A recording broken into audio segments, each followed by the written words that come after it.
What if there's something you haven't learned yet that could change everything?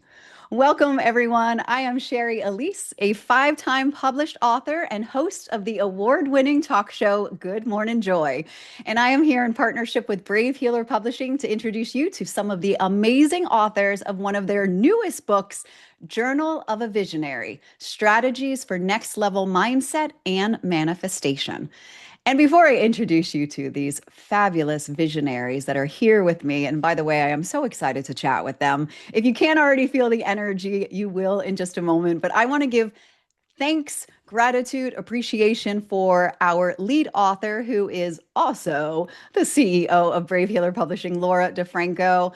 Laura is one of, in her words, she didn't say this about herself, but she calls visionaries crazy alien badasses. So she is one of those. And I'm so excited for you all to read this book because there are so many visionaries out there who have so many ideas. And sometimes we get held up by those ideas. And so today's talk is going to be sharing some strategies, a little bit more about the book, and you're in for a treat. So let me tell you about our guest today. Braxton Kilgo is an entrepreneur, speaker, and the founder of I Believe in You, a movement built on the simple idea that small acts of kindness can create massive and measurable impact. Lulu Pearl Trevina is a multi award winning author, a poet, soulful living coach, retreat leader, and creatrix of Live Life with Wonder. And finally, R. Scott Holmes is an author, multiple author, and quantum healer. Welcome, everybody. Thank you. So good to have you all here. I love Scott. I'm just saying because it's right on my mind. I love your very simple and humble bio. So just welcome everybody. I'm going to start because I just put you on the spot, Scott. Let's start Yeah. with you today. This book is obviously about visionaries and tools and strategies. And oftentimes with visionaries, there is this idea that they vision and they create and they take action on everything. And in reading this book, I noticed that there were people who got stuck in it. There were people who flowed with it. And so I'm excited to talk to you all specifically about your own chapters. And so let's just start with the simple question for you. Tell us about your chapter. Tell us the name of it and your why behind writing it. Thank you, Sherry. So mine is chapter 3, Uncover Your Truth, Wake Up to Clarity. And the vision was getting out of bed, right? You uncover, you pull the sheets off, you wake up, and that's how you start your day. And what I found was that for me, the beginning of the day is the most important part. It isn't breakfast and it isn't cornflakes or frosted flakes, although I probably haven't eaten those in forever, but is to be able to get back into who you are, where you are. Um, Back when about 18 years ago, I learned yoga. And so um, I do yoga every day now. I was doing it faithfully every once a week, and I realized I needed it more than that. So I do it every day. I do meditation. I've learned different forms of meditation. And what it does is it just brings me back to here. And when it brings you back to your heart, when it brings you back to yourself, you're able to start the day, understand the day. And from there, my feet are on the ground, I'm grounded, and I can walk through my day much easier than if I just get up out of bed, put on the coffee, and go out the door, and then it's kind of rabbit shot where you never know where it's going to go. So this is a way to be able to lead in the direction of where I want to go, finding out what I want to do, what I have scheduled, how I want to plan the day. And it really calms me right down. And so the anxiety doesn't build, it just kind of stays nice and level. And that's where I like to be. I have to tell you, as anytime I read your words, you exude this energy, like this calmness, and there's just peace. So as I was reading your words in your chapter, I was like, is there anything else we need but this than these tools? Of course we do, Lulu and Braxton, but it was just this feeling of this is such a beautiful way to, as one of yours, to ground and center yourself. Is this something, these tools, this chapter, is this something that you've always known? Maybe not always, but gratitude was the very first part of that, and it brought me out of some of the worst parts of my life was gratitude. I walked into a meeting and they said, "We're going to talk about gratitude, and we want you to list three things." And in that moment in my life, I could not come up with three things I was grateful for. If you asked me today, I could go on for a couple of hours about the things that I'm grateful for in my life. But in that moment, I couldn't. And I found that having a practice of gratitude, of being thankful for where we are, no matter where that is, right? No matter what's going on in our life. That night I went home and I said, what am I thankful for? Well, I had a bed, I had a roof over my head, and I had a family. And if that was everything that I had to be grateful for, it was a great start. Mm, I love that. I feel like I think anyone that's watching this right now, whether you consider yourself a visionary or not, even with just those simple things, it just opens up a space within you that feels that you're in the space to receive and to focus. So beautiful. We'll talk more about your chapter in just a minute. Let's find out some more. Lulu, welcome, of course.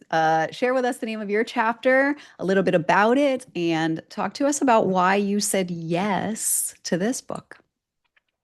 Thank you, Sherry. Yeah. Mine is chapter 11, Starting Late, Do It Scared, Creativity Supercharged by Soul. And I was avoiding saying yes to this project because I was like, visionary, like that's really big. Like it's like putting yourself, right out front and center. And I hummed and hawed about it for a while, but then I realized how much I'd been a visionary my whole life. And so I talk about that in the chapter that, from, um, you know, being a home birth mother and, schooling my children in more alternative ways, I was outside the group. So I was, always kind of carving my own path.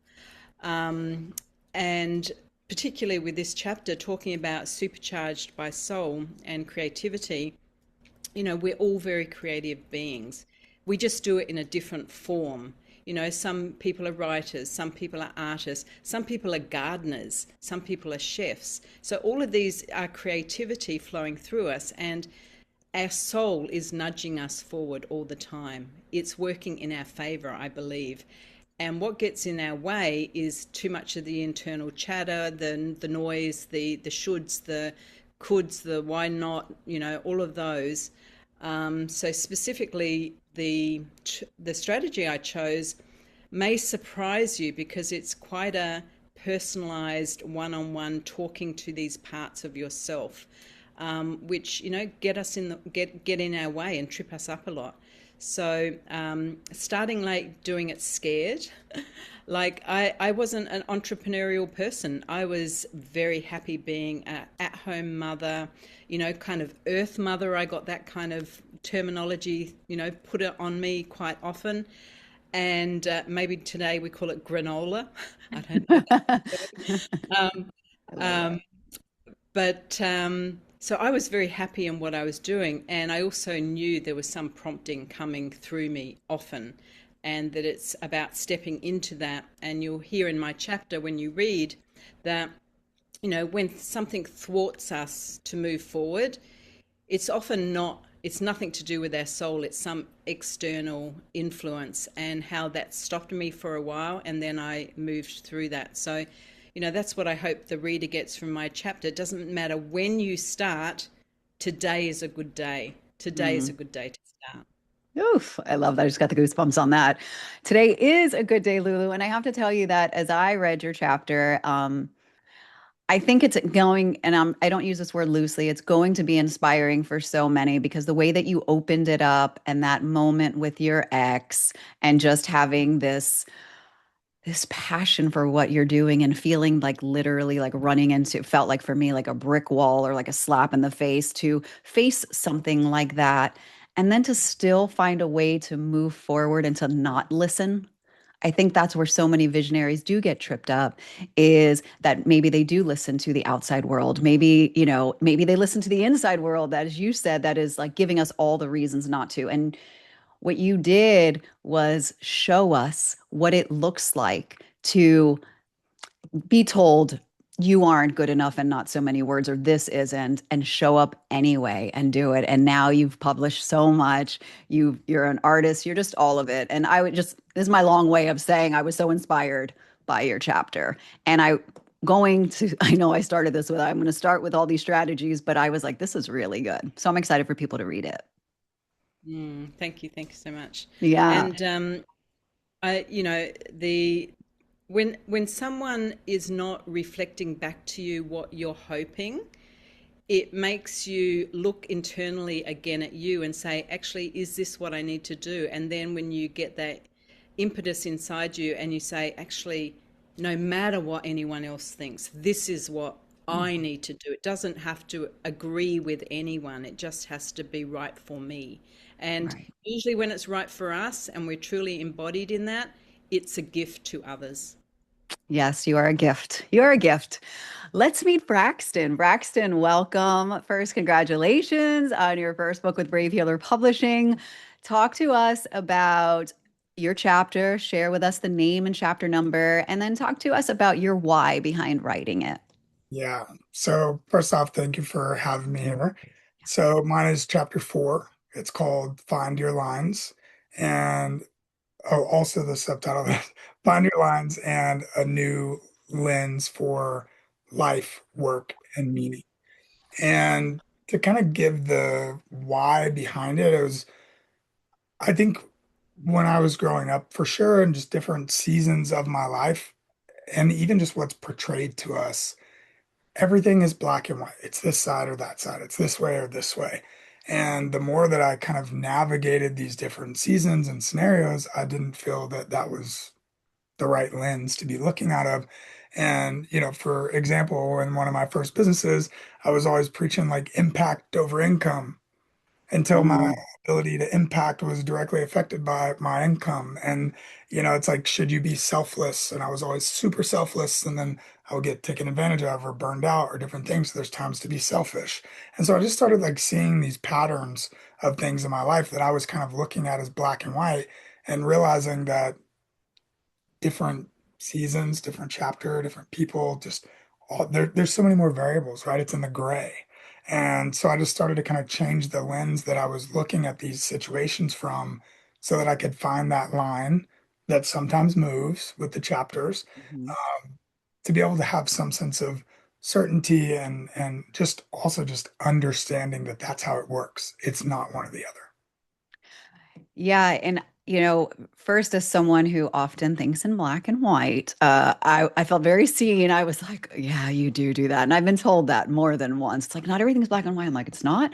So being able to openly talk about that, I know for sure that those are certain responses with people who have experienced certain things in their lives, and it's very much. I think people are really going to relate to that. And especially, I'd never really heard of finding your lines. And it's a lot about self reflection and really asking yourself the right questions. And I think what was so powerful in your chapter is that you don't have to be one way all the time. As you said, it does get to change with the seasons. And that I think for so many is going to give people that permission slip. Can you share a little bit about what I just said about changing with the seasons?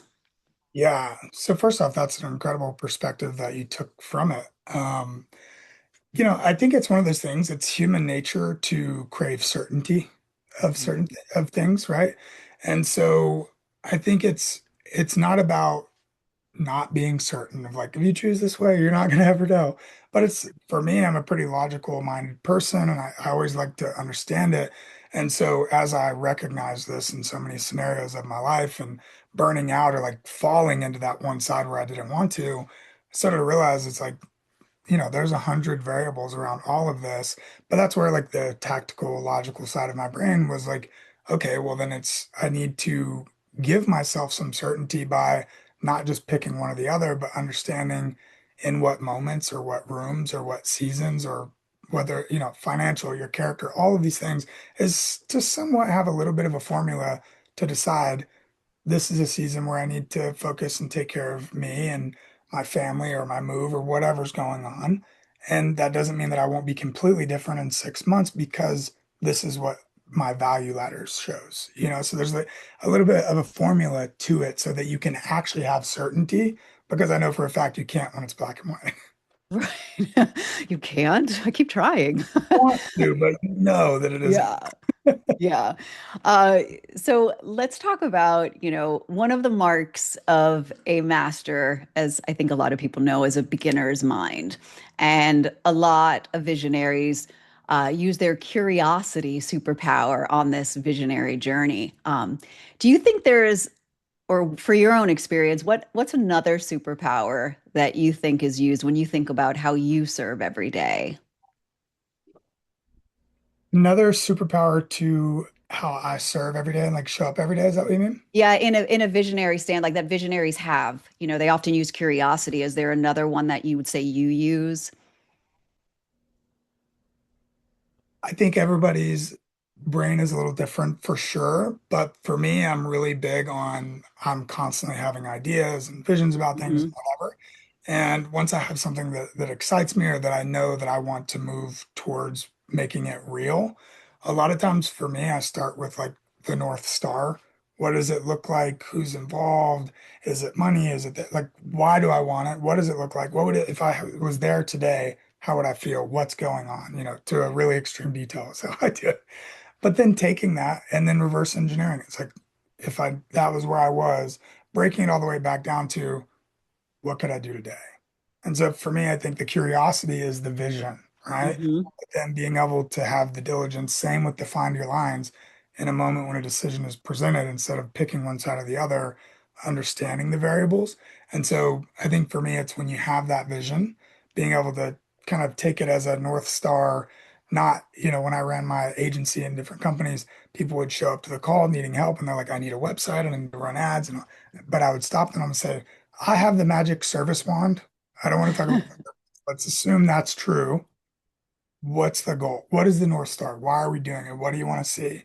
And so I think that's a big piece of it, is being able to kind of take it. People get so tactical, they start in the beginning, but figuring out why and what you really want, because then when you articulate it and work it backwards, that's also your best path to get to the place you Yeah. need, knowing why. Yeah. I love that. I don't even think that you realize like, or maybe I can't say what you realize or not, but that is a superpower because there are so many visionaries who just have the vision and then it just remains there out there. But to actually be able to break that down and see it practically and understand underneath it. I love that. What about for you, Lulu? What is another superpower that you think that visionaries use or that when you serve every day, something you use? Well, from a feminine perspective, I think our intuition, we need to trust that more as Mm. women. We don't need to do the model of business that has been structured mainly from, men. So we need to trust our intuition. And, vision is also the inner vision, like the vision's out there, but it's from the inner. So hence intuition. But also, I want to say, and maybe that you don't say this in business, but what delights you? Like, really, what delights you in how you serve someone?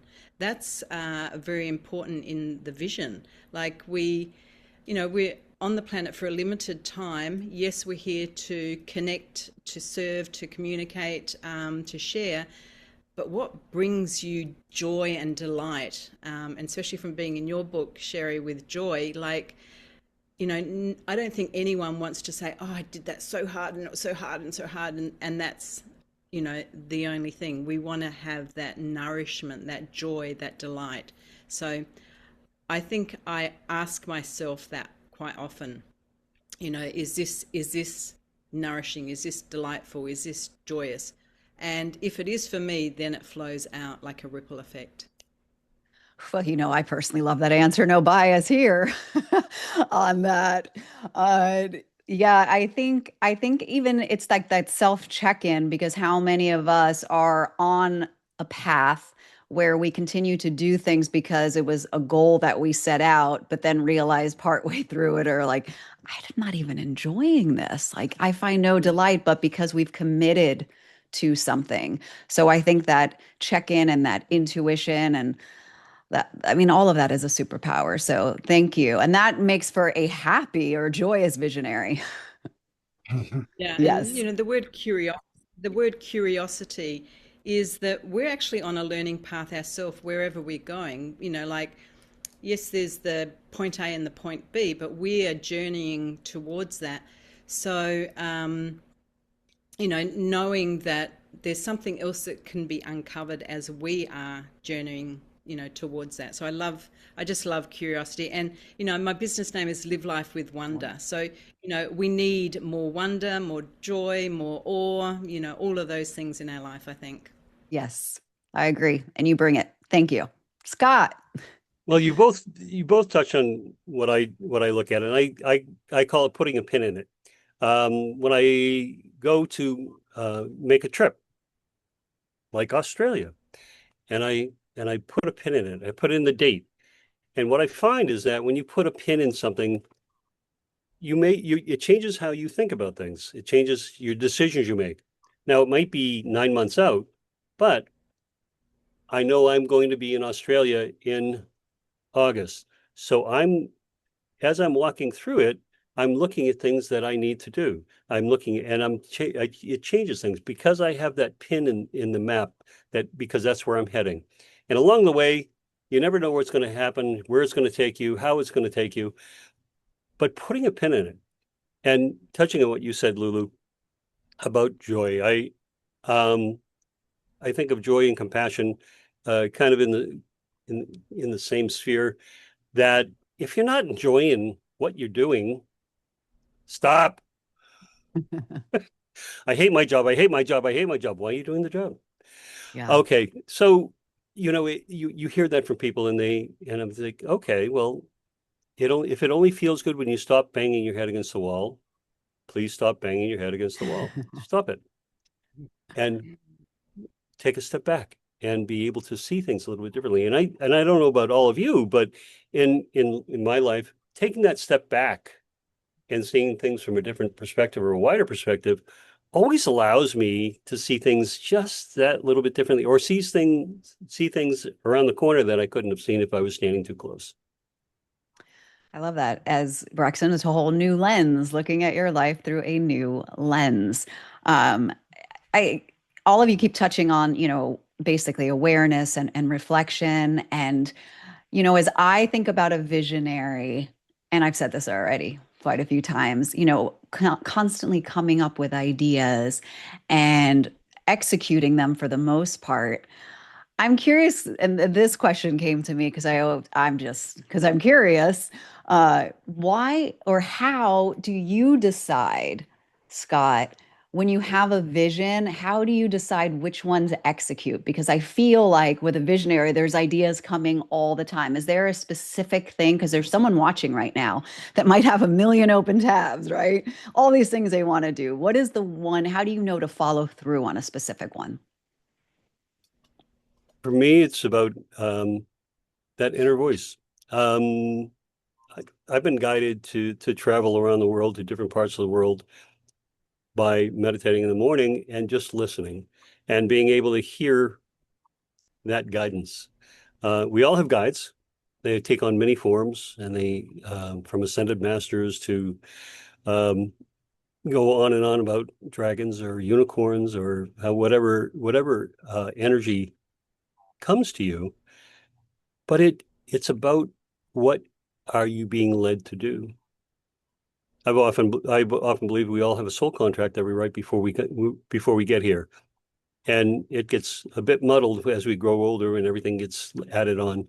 But going back to that that that start and being able to hear it and being guided to it, really, it hasn't proven wrong for me. And that's that voice being Yeah. saying, yeah, that's it. That's the one. Hmm. And people would know that when they follow your strategies on being able to hear that. Lulu, I'm asking you the same question. How do you know what to follow through on? I think it's really important to reassess along the way, because you can keep going some way and it could feel slightly off. So you need to reassess and to realize mistakes can be redirection for us, not mistakes are failures. because the more we actually make mistakes and so-called fail, the more we learn and can actually build something stronger. So yeah, reassessing along the way, trusting that you feel guided, but then being willing to question the direction, question your approach, question who you're bringing in, all those things. So staying open to the journey. Beautiful. And Braxton, you share in your chapter, I mean, literally what you went through and how you had to make tough decisions and what do you hold on to and what do you let go of or ask for help. What is it for you that keeps you like, this is what I'm going to do? Yeah, so obviously I feel like there's the decisions, right, of market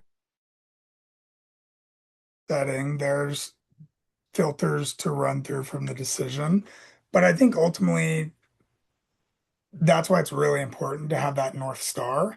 And that North Star doesn't have to be wildly detailed, but at a high level, like, why are you doing this? Why are people joining your team and excited to do this? What is that thing?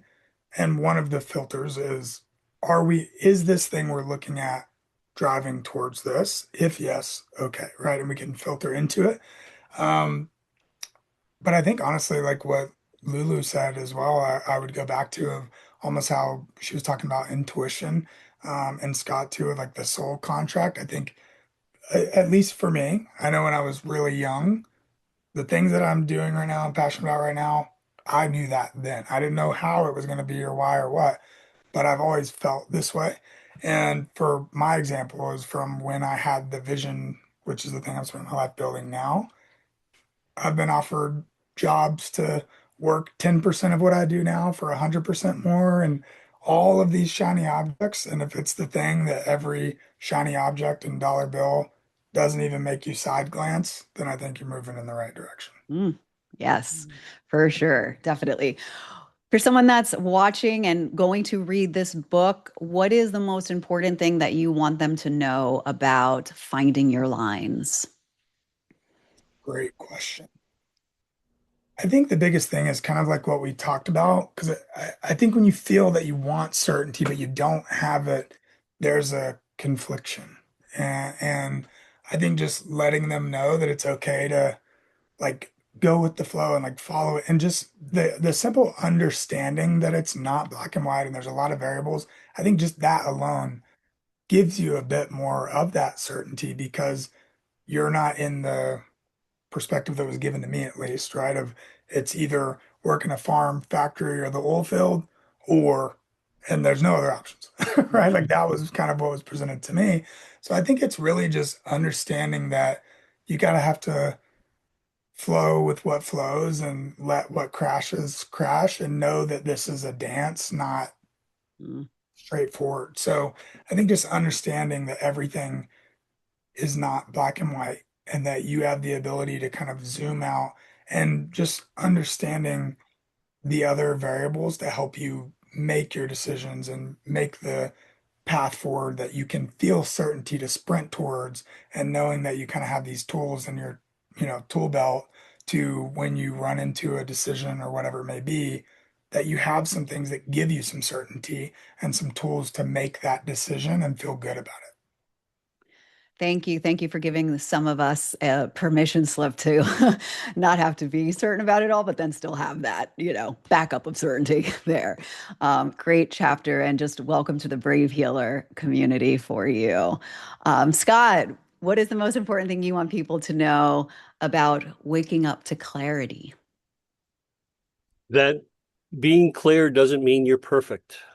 Mm, I am a reformed perfectionist. I call myself a 95 percenter now. I allow yeah. 5%, as I'm heading towards something, I allow 5% because stuff happens constantly. It's the imperfect that is sometimes the most beautiful parts of our journey. Those unscripted, un unscheduled parts of life that allow you to really feel what you're doing. Mm, And it's all about the feels. It's all about understanding. And when you do something and feel good, I was on a panel discussion on a women's channel, and it was a men's panel discussion. And there were these people, there were actors that I'd seen on television before, and producers and directors and all of these like really, very accomplished people. And I'm on there, and I'm like, I studied so hard, and I realized I didn't have to be perfect. I just had to be me, that I could walk into any room. And so finding that clarity within yourself to be who you are, and that no matter what room you walk into, that you're okay. Hey, that's it, man, right there. Mm. Just that's the certainty that I have, is I carry it with me now. I used to wear that suit of armor just to protect myself. I don't wear that anymore. It gets heavy. It gets tiring. Mm. That certainty is right here now, and I can walk into anywhere, and I carry it with me. And that's the wonderful part of the visionary, about people who do their job and do their work, that they don't need the permissions. They don't need to do any of that. They just know they have it already. Mm. I love it. I'm like, mic drop. Okay. Lulu, share with us the most important thing you want people to know about those that are starting late and doing it scared. Talk to us about that. Yeah, even we could, erase starting late. Like who defines late? Ah, It's just now. So even though my chapter's called Starting Late, starting now is, the best thing. And doing it scared, if you think excitement's here, you know what? Scared is really close to excitement. They're kind of both that kind of energy. And along the way of the journey, whatever the visionary journey is, you're going to be scared again. Like there's not just one time, you're elated. Going to be many times you're elated. There's many times you're going to be scared, in doubt, all these, aspects of the human experience. So, yeah, what I want people to know is, take the next step, and no matter what the emotion is, like we get to do our personal work around our emotions. That's how we build our own, inner resources for ourselves. We resource ourselves within.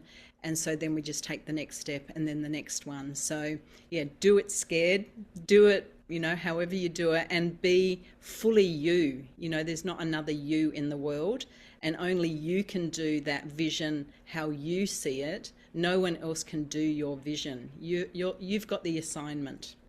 mm. It is It is such a privilege, and I mean this with the bottom of my heart, to be in the presence with you all. I feel so lit up, more so than usual. And I just want to thank you. I want to thank you for everything that you do in the world, the way that you show up, and for the people who are reading this right now or going to read it. You all are in such a treat, because this is way more than a book.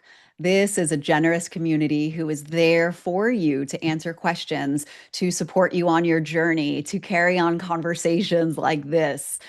So, if you resonated with anything that we all talked about today, make sure that you go down to the show notes, because we have the authors' links for you so you can connect with them. I'm certain that they will be happy to connect. So, feel free to explore. And then, of course, go over to the show notes as well and hop on over to Amazon and grab your book today. Lastly, everyone in the Brave Healer community wants you to know that your words will change the world when you are brave enough to share them.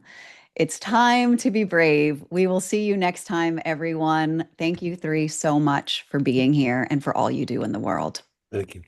Thank you.